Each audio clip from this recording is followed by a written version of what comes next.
ये 17 दिन का मुहिम चला रही है 15 अक्टूबर से 31 अक्टूबर तक। लेकिन ये 31 बढ़ती रहेगी, हम इस पे आवाज उठाते रहेंगे। ये तो हमने 17 दिन का मुहिम चलाया, लेकिन इसको आगे भी हम जारी रखेंगे। महंगाई आज से 2014 में जब सरकार बनी थी, यही मोदी जी तमाम बोलते थे डॉलर के रेट बढ़े हुए हैं। यही स्मृति ईरानी सिलेंडर के दाम को लेकर के बोलती थी कि 400 के करीब पहुंच गए हैं, 450, लेकिन आज 1000 के ऊपर जा रहे हैं। आम आदमी परेशान है, बल्कि जो घरों में उज्जवल योजना जो चलाई है प्रधानमंत्री, इसको लेकर तमाम ये प्रचार कर रहा है। तमाम पेट्रोल पंप तमाम जो है ये अपना होर्डिंग लगाए हुए हैं, बोल रहे हैं उज्जवल भारत से मैंने इतने घरों में सिलेंडर दे दिया। लेकिन उन घरों से जाकर अगर पूछा जाए कि सिलेंडर आप जला रहे हैं, तो वो आज बंद करके फिर वही लकड़ी पे खाने बना रहे हैं।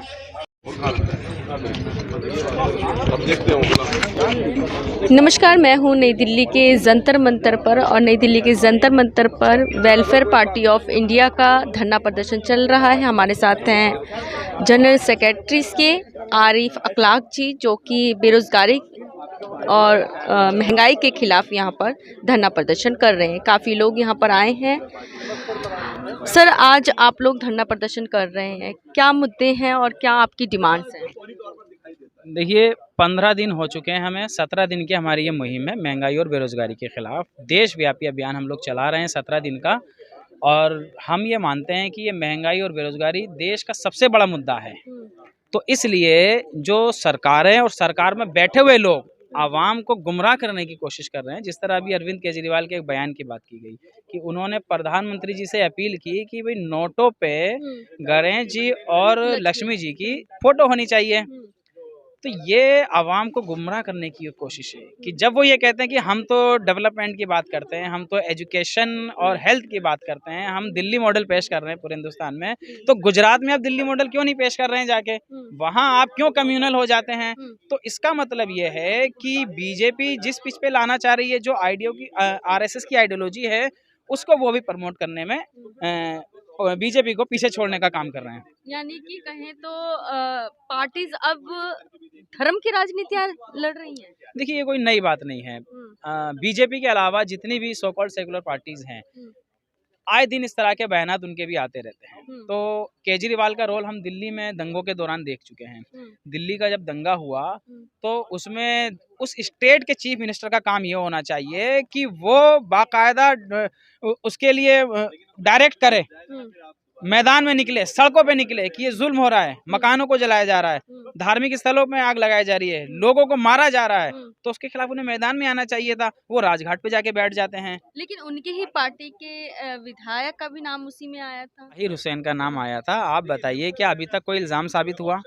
जिन लोगों को दिल्ली दंगे के इल्जाम में जेल में डाला गया है, कोई भी अभी तक विक्टिम वो साबित नहीं हुआ मुलजिम।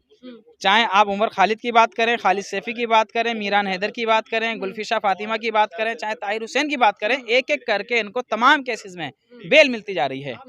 तो इसका मतलब ये है कि इनका जो ट्रायल हुआ, फोटोज में तो उनके आए हैं पिक्चर्स। नहीं, फोटोज में देखिए, अगर हमारे घर में अगर अटैक होगा तो हम घर में तो नजर आएंगे ना, हमारी गली में अटैक होगा हम गली में तो नजर आएंगे ना।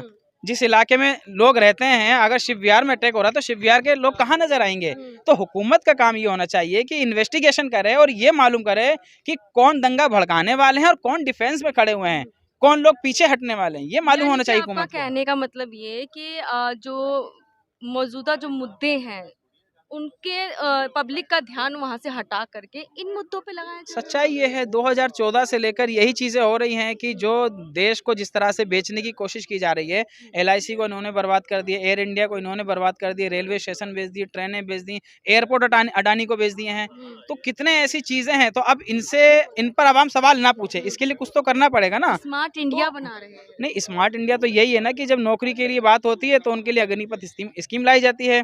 अगर 1.5 लाख वैकेंसी हैं तो कई करोड़ लोग उसके लिए आवेदन करते हैं, है ना। जहां सिर्फ इंटर पास की जरूरत है जिस नौकरी के लिए, उसमें मास्टर्स किए हुए पोस्ट ग्रेजुएशन किए हुए अप्लाई कर रहे हैं, चौकीदारी के लिए अप्लाई कर रहे हैं, मास्टर्स किए हुए। आपने बात करी अग्निपथ जिस तरीके से जो योजना आई है उसमें तो खाली उन लोगों के लिए है ना जो अभी बेरोजगार हैं, आगे चल के उनकी जब थोड़े दिन बाद वो रिटायर हो जाएंगे तो उनको प्रेफरेंस पहले दिया जाएगा जब नौकरी में जरूरत होगी। नहीं, मैं ये कह रहा हूँ कि आप नौकरी वालों की बात ना भी करें तो जो लोग अपना कारोबार करते हैं, छोटी दुकानें चलाते हैं, कोई फैक्ट्री चलाते हैं, क्या 4 साल काम करके क्या उनकी जिंदगी, उनके परिवार की जिंदगी कट जाएगी?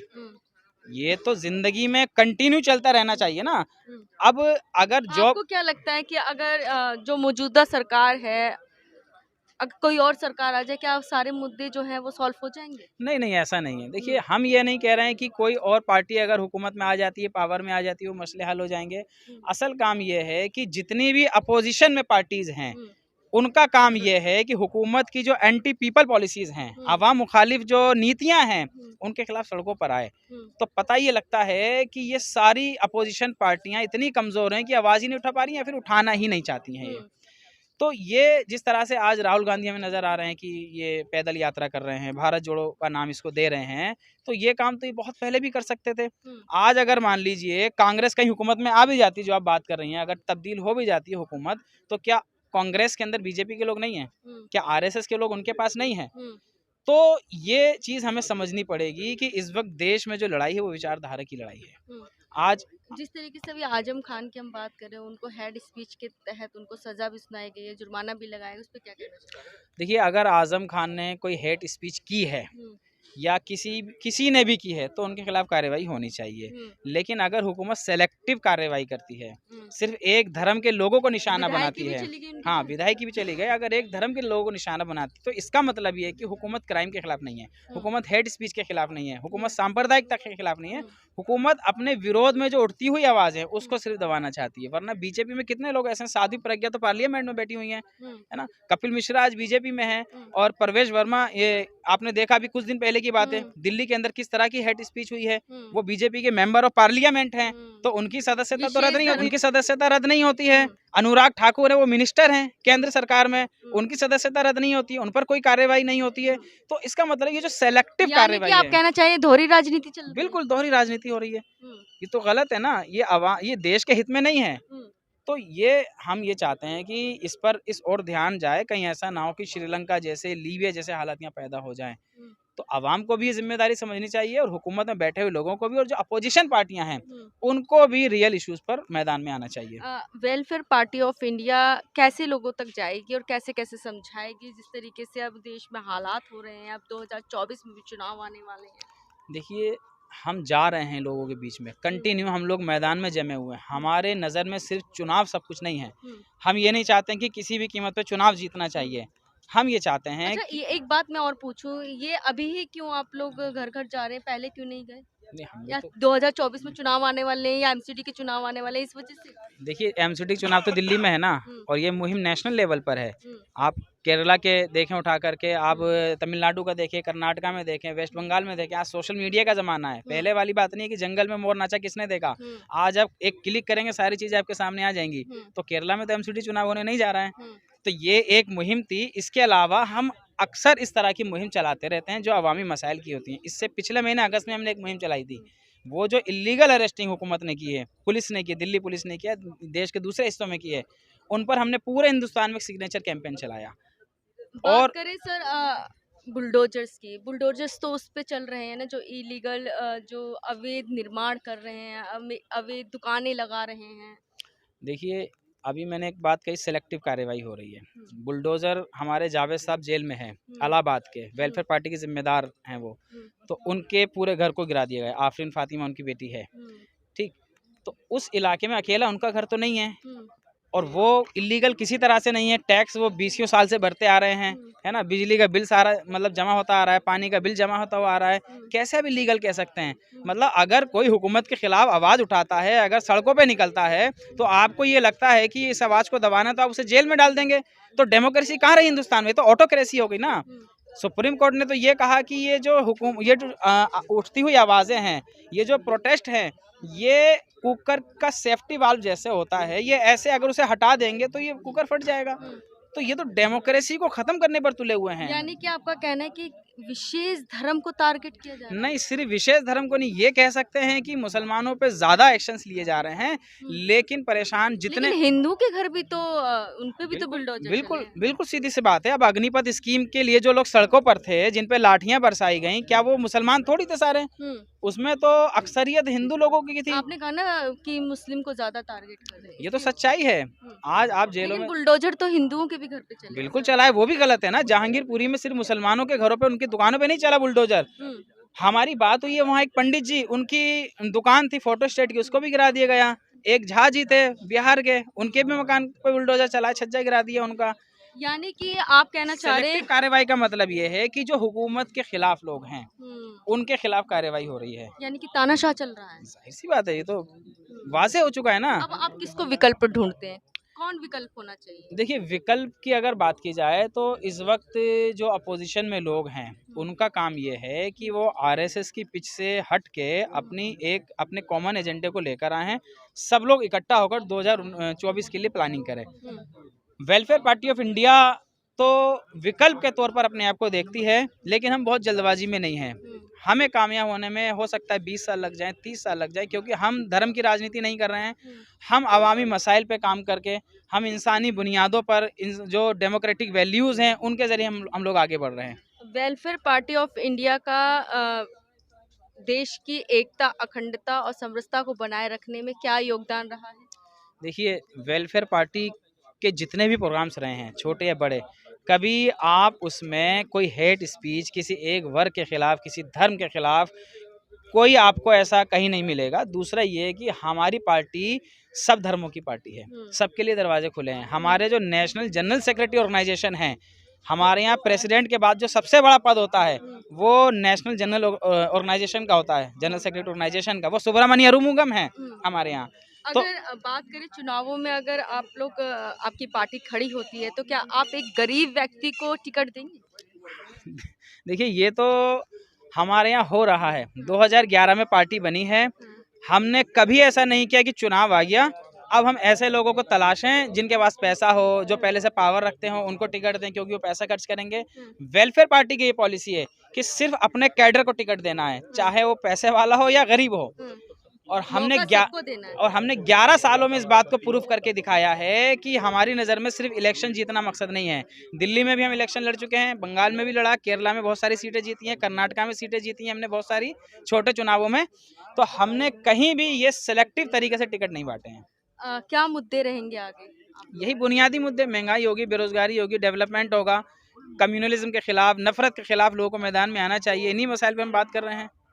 जो जिस तरह से आप देख रहे हैं कम्युनलाइज करने की एक एक चीज़ को कोशिश की जा रही है, तो हम ये कहते हैं कि ये जो धर्म है ये पर्सनल मैटर है इंसान के, और हमारा संविधान इसकी आज़ादी देता है कि इस हिंदुस्तान में रहने वाले लोग किसी भी धर्म को माने, किसी भी खुदा को माने, किसी भी भगवान को माने, एक को माने या ज़्यादा को माने, या किसी भी खुदा को ना माने, उनको आज़ादी है ये। तो हुकूमत ये जो काम कर रही है, कभी तलाक पे कानून बनाती है, कभी हिजाब के मैटर को कोर्ट में लेकर जाया जाता है, तो ये जो चीज़ें हैं देश को रियल इशू से गुमराह करती हैं। तो इससे रुकना चाहिए हुकूमत को। तो तमाम जनता को क्या संदेश देना चाहिए? मैं यही कहना चाहूँगा कि जो हुकूमत गुमराह करने के लिए जो मसाइल लेकर आती है, जो एजेंडे लेकर आती है, उसमें हम लोग ना फंसें।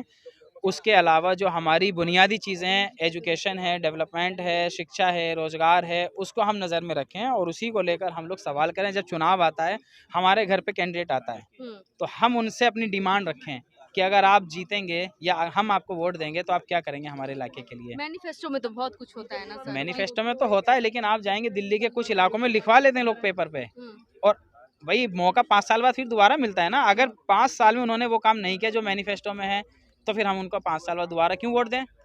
तो हमें जब मौका मिलता है, डेमोक्रेसी है, हम जिसे चाहे चुन सकते हैं। कुछ अगर 5 साल की हम बात करें कि 5 साल तक जो सत्ता में है, जो चुनकर आते हैं, वो 5 साल तक कैसे डेवलप कर सकते हैं? कुछ चीज़ें तो विकास हो सकती है, उसके लिए और समय चाहिए। देखिए, बहुत सी चीज़ें ऐसी हैं जो शॉर्ट टर्म में हो जाती हैं, बहुत सी चीज़ें ऐसी होती हैं जिस पर ज़्यादा वक्त की ज़रूरत होती है, लेकिन उनके काम करने, उनका जो वे ऑफ वर्किंग होता है जीते हुए नुमाइंदों का, चाहे वो MLA हों या मेंबर ऑफ पार्लियामेंट हों, उनके काम करने के तरीके से, जो फंड सरकार से रिलीज़ होता है उससे पता लगता है कि वो ईमानदार हैं अपने जिम्मेदारी के प्रति या नहीं हैं।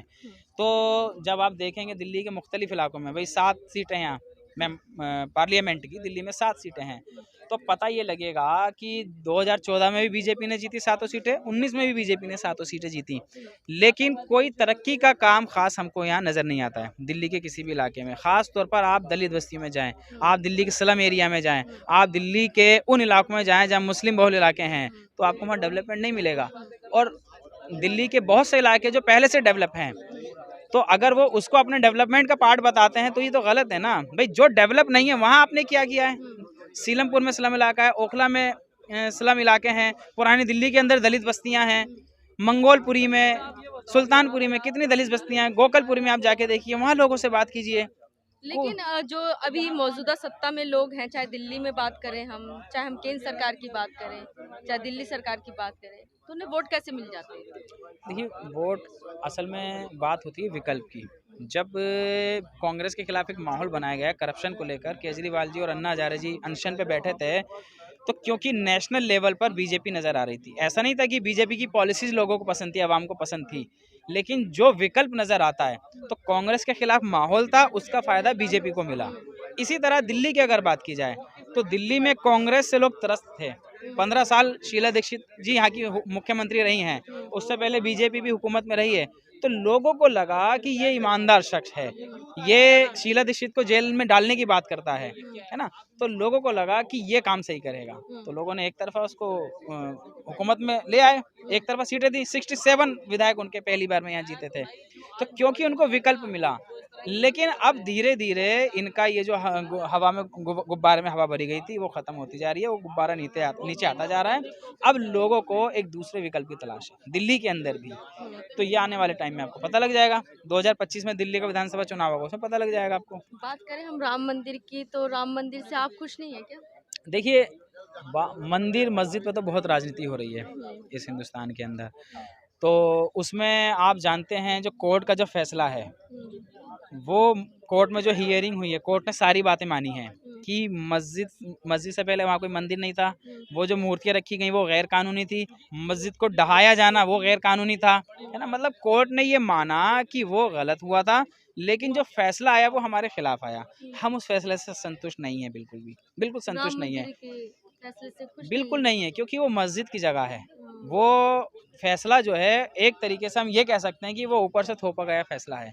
जब आप ये कह रहे हैं कि वहाँ मस्जिद ही थी, पहले मंदिर नहीं था कोई, मूर्तियां जो रखी गई वो गैर कानूनी थी, है ना। ये भी कह रहे हैं आपकी जो मस्जिद को ढाया गया वो गैर कानूनी था, वो एक आपराधिक कृत्य था, तो फिर तो उनको सजा मिलनी चाहिए ना, जिन लोगों ने इस मस्जिद को गिराया।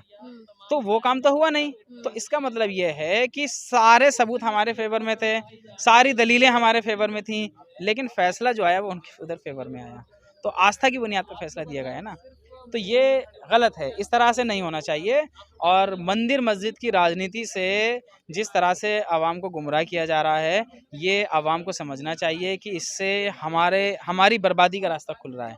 आज भी लोगों की आंखें जो है वो कान और आँख खुल रहे हैं, अब लोग समझ रहे हैं। जाहिर सी बात है, भाई घर में खाना तो चाहिए, घर में रोजगार तो चाहिए ही, तो जब उन्हें महंगाई कम होनी चाहिए, जब उन्हें पता लगेगा कि नहीं अब मंदिर मस्जिद से पेट नहीं भरेगा, अब तो हमें अपने बच्चे बड़े हो गए, इनको नौकरियां चाहिए, इनको खाने के लिए चाहिए, तो उन्हें मालूम है कि ये असल मसाइल हैं। तो जो इस पर काम करेगा, दिल्ली में आप देखती हैं ना कि दिल्ली में बीजेपी के वोटर जो है बीजेपी को वोट नहीं देते हैं, तो ये समझना पड़ेगा हमको कि वो उससे हमारा पेट नहीं भरेगा। धर्म पर्सनल मैटर है, सबको उस पर चलने की आज़ादी होनी चाहिए, लेकिन हुकूमत अगर इसमें इन्वॉल्व होगी तो उससे देश का नुकसान है।